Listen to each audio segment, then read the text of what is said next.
It's a venomous crime in Michigan, and yet we have no real statistics behind it. All we have are victims and victors bravely sharing their story so that you can understand the pandemic of underground human trafficking. I spoke to a woman who was trafficked in Michigan, and her story is really hard to hear, but it's important that it's told.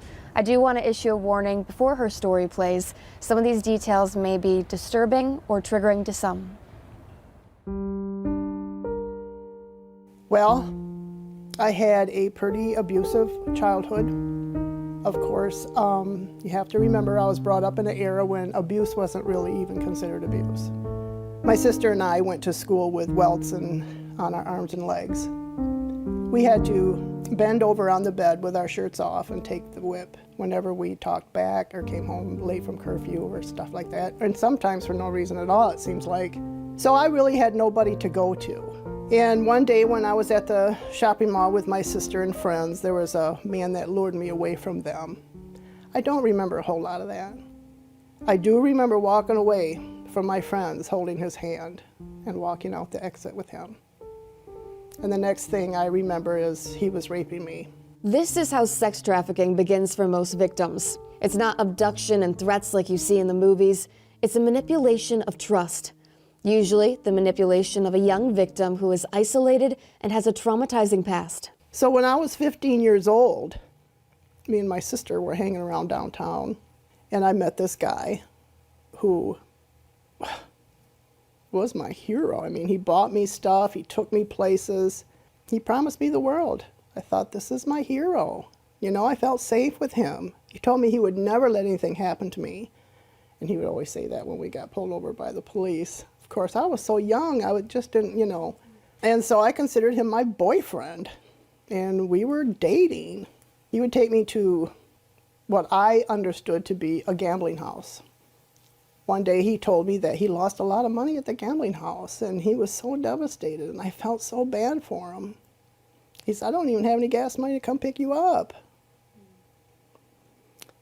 And then he says, there's this really rich guy at the gambling house who wants to spend a lot of money on you. I didn't know what he meant, but I figured he'd appreciate it if I helped him out somehow. I'd just figure it out when I got there, you know. And then when I got there, there were 4 grown men waiting for me. Sorry. The next 18 years of Rondon's life are a blur of manipulation. And he thanked me. He said I was the girl he's always been looking for. Drugs and sex. You know, when I look back at that, I know dang well he was trying to break my spirit. And it worked. When I started learning about the tactics that traffickers use, I looked back. They gain your trust. They promise you the world. They treat you like a queen. And then there's a crisis that you can help them with. Here's the part of the piece where I would tell you how many people in Michigan are trafficked every year for either sex or labor, but we don't have that number. Take it from the director of the Michigan Human Trafficking Task Force. How much research or how many statistics are there out there about human trafficking in Michigan? Gosh, I'm glad you asked that because there are lots of them.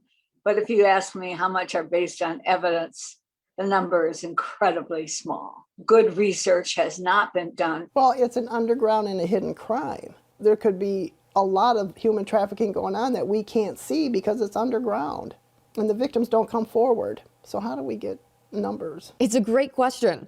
Turns out all the statistics you've probably seen online claiming to know the exact numbers behind human trafficking are fabrications. When people give statistics that are false, it harms real victims. I have said to many people, what you're saying is not true, and you know it. And they have said to me, but I need to raise money for my organization. And I have said back, it is not a neutral proposition. You are harming real victims when you use these false statistics. Based on calls to the National Human Trafficking Hotline, the Polaris Project has found that in 2019, there were at least 14,597 sex trafficking victims across the United States. A minimum of 282 cases in Michigan specifically. We have no way of knowing how high these numbers really are. And without real numbers, we have no way of knowing if any current human trafficking work is actually effective. Well, the downfall is that we may be throwing money, time, and resources at things that don't actually combat human trafficking. Part of the confusion is different definitions of who is actually a trafficking victim. Whether someone qualifies can depend on whether they cooperate in court. Carr believes that to gain, for the first time ever, factual human trafficking statistics, we need legislatures and law enforcement to count all human trafficking victims as victims and form a single coalition to fight for them. We need a coalition of researchers, funders, and people in power, right? Legislators, law enforcement officials, government officials, to work together. We need funders to fund the research. We need researchers to do the research. We need those in power to give us access to some of the raw data that they have. And when those three things come together, we'll have a number. We just haven't done it yet. Once we have that true number of how many people are being trafficked in Michigan, then we can start to measure whether the things we're doing to fight it actually help, harm, or make no difference. it's estimated that the average victim of trafficking survives for 7 years. But Ruth is alive. She got out of that circle of manipulation, drugs, and sex because of a kind detective, a friendly jailmate, and repairing key family relationships. Are you happy today? I am happy today, and I am a victor today.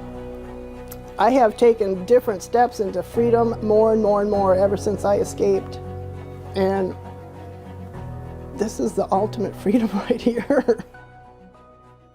Carr says that the best thing you can do is to help the homeless or anyone you see struggling out on the streets.